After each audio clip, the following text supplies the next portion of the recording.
夢日記。映画サークル殺人鬼に追い回される夢を見た。気がつくと自分は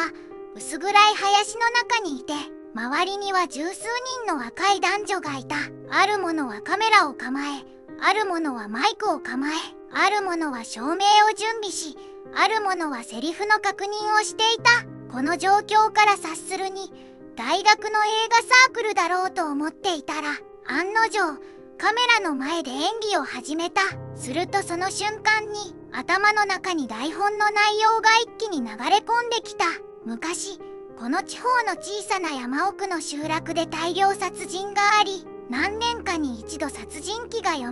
るというよくあるストーリーだった。大学生のグループということもあって、グダグダしつつも順調に撮影は進んでいったが、途中でマイク担当の背が高い男が消えてしまった。このままでは撮影を続行できないので、一度来た道を引き返すことにした。辺りはすっかり闇に包まれ、虫の鳴き声と我々のマイク担当を呼ぶ声しか聞こえなかったが、突然のキャーという金切り声が暗闇をつんざいた。みんながその女性のもとへ駆け寄ると、そこには無残に解体されたマイク担当の亡骸が転がっていた。そして誰かが「おい見てみろよ」と叫び、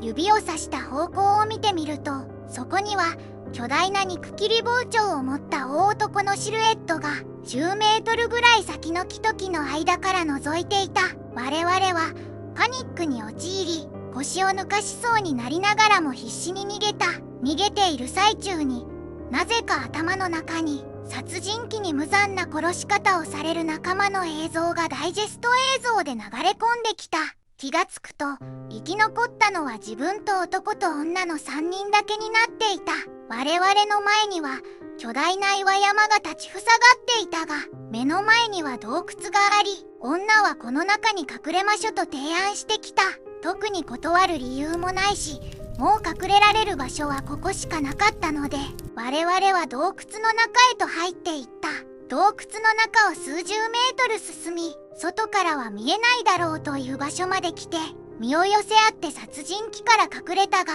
ホラー映画のお決まりであるように、殺人鬼は謎の察知能力で洞窟の中に入り、こちらへ一歩一歩と近づいてきた。このままでは見つかってしまうと思った我々は、ジェスチャーでさらに奥に隠れようと合図し、明かりもない洞窟の中を手探りで進んでいった。その時、突然のスカッという足が抜ける感覚で立ち止まった。目の前を足で探ってみると、この先は巨大な穴になっているようだった。手探りで進んでいなかったら、きっと落ちてしまっていただろう。暗闇の中で、その穴がどれぐらい大きく、どれぐらい深いものなのかわからず、立ち往生していると、殺人鬼はまるで我々がここにいるのを知っているかのように、ゆっくりと向かってくる音がした。殺人鬼はあと数メートルのところで立ち止まり、恐怖に怯える我々をあざけるかのように立ったまま動かなくなってしまった。その様子に女は意を決したのか、どこかからカナイフを取り出すと、隣の男の腹部へと深く刺した。当然男は訳がわからず、といい